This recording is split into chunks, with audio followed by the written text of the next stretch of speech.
क्या करें सर, दादाजी की बीमारी के कारण सारा पैसा दवाइयों पर खर्च हो जाता है। आप जेनेरिक दवा का उपयोग क्यों नहीं करते? जेनेरिक दवा, ये क्या होती है सर जी? जेनेरिक दवा ब्रांडेड दवा के समान ही असरदार होती हैं। सबसे अच्छी बात है कि इनकी कीमत भी ब्रांडेड दवा की तुलना में बहुत कम होती है। किसी भी बीमारी की चिकित्सा के लिए किए गए सभी शोध के पश्चात एक रासायनिक तत्व यौगिक को दवा के रूप में देने की अनुशंसा की जाती है। इसी रासायनिक तत्व, जिसे सक्रिय फार्मास्यूटिकल पदार्थ कहते हैं, को विभिन्न डोजेस फॉर्म में परिवर्तित करके उपयोग में लिया जाता है। इस रासायनिक तत्व को एक सामान्य नाम दिया जाता है, यह उसका जेनेरिक नाम होता है। जेनेरिक नाम से दवा मिलने के कारण ये जेनेरिक दवा कहलाती है। इस पदार्थ का जेनेरिक नाम पूरे संसार में एक ही होता है। इसे ऐसे समझो, किसी भी एलोपैथी दवा को 3 तरह के नाम से जानते हैं। पहला रासायनिक नाम, यह सक्रिय फार्मास्यूटिकल पदार्थ का रासायनिक नाम होता है, जैसे 4 अमीनोफेनोल, जिसे पैरासीटामोल के नाम से जाना जाता है।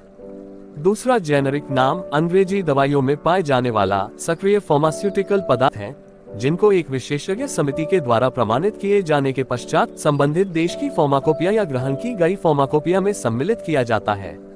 यही उस दवाई का जेनेरिक नाम कहलाता है। यह नाम पूरे संसार में एक समान होता है, जैसे पैरासीटामोल, जिसे सामान्य भाषा में बुखार की दवाई के नाम से जानते हैं।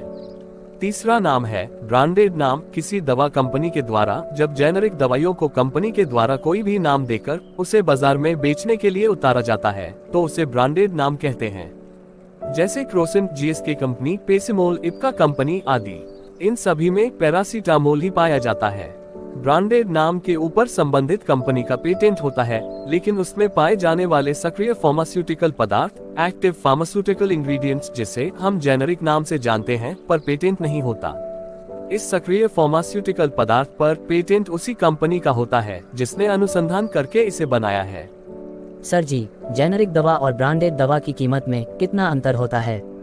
बेटा, जेनेरिक तथा ब्रांडेड दवा में 3 से 10 गुना तक अंतर पाया जाता है, जैसे दिए गए उदाहरण में स्पष्ट अंकित है। धन्यवाद सर जी, इतनी महत्वपूर्ण जानकारी देने के लिए। ओके बेटा, अपने दादाजी का इलाज अच्छी तरह से करवाओ। भगवान आपका भला करे। हेलो दोस्तों, अगर आपको भी यह जानकारी अच्छी लगी हो तो चैनल को लाइक कीजिए, सब्सक्राइब कीजिए। धन्यवाद, फिर मिलते हैं अगले वीडियो में।